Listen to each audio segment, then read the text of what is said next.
ಧರ್ಮಸ್ಥಳ ವಿರುದ್ಧ ಅಪಪ್ರಚಾರ ನೆಪದಲ್ಲಿ ರಾಜಕೀಯ ನಾಡ್ತಾ ಇದ್ದಾರೆ. ವಿಜೇಂದ್ರ ಹೇಳಿಕೆಗೆ ಸಚಿವ ಎಂಬಿ ಪಾಟೀಲ್ ಅವರು ತಿರುಗೇಟನ್ನ ಕೊಟ್ಟಿದ್ದಾರೆ. ವಿಜೇಂದ್ರಗೆ ಬೇರೆ ಬಂಡವಾಳ ಇಲ್ಲ ಅಂತ ಅವರು ಆಡಿರುವಂತ ಮಾತು.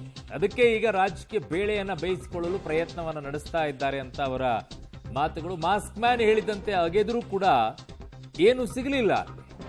ಹೀಗಾಗಿ ಈಗ ಬಿಜೆಪಿಯವರು ಅದನ್ನು ದುರುಪಯೋಗ ಮಾಡಿಕೊಳ್ಳೋಕೆ ಹೊರಟಿದೆ ಅಂತ ಹೇಳಿದ್ದಾರೆ. ವಿಜಯಪುರದಲ್ಲಿ ಸಚಿವ ಎಂಬಿ ಪಾಟೀಲ್ ಅವರು ಮಾತನಾಡಿರೋದಿದು.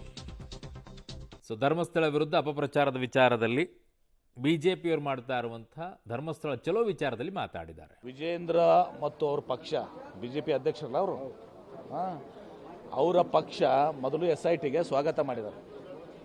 ನಾನು ಪದೇ ಪದೇ ಹೇಳ್ತಿದ್ರೆ ನಮ್ಮ ಜಾಗದಾಗ ಅವರು ಇದ್ರು ಕೂಡ SIT ಮಾಡ್ತಿದ್ರು. SIT ಸ್ವಾಗತ ಮಾಡಿದ್ದಾರೆ ಇಲ್ಲೋ?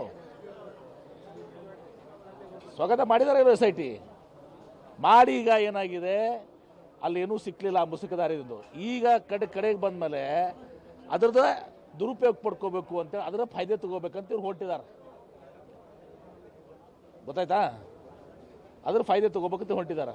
ನಾವು ಏನಿದೆ SIT ಮಾಡೋ ಮೂಲಕ ಧರ್ಮಸ್ಥಳದ ಮೇಲೆ ಏನು ಕಳಂಕವನ್ನು ಹೊರಿಸುವಂತ ನಡೆದಿತ್ತು, ಷಡ್ಯಂತ್ರ ನಡೆದಿತ್ತು.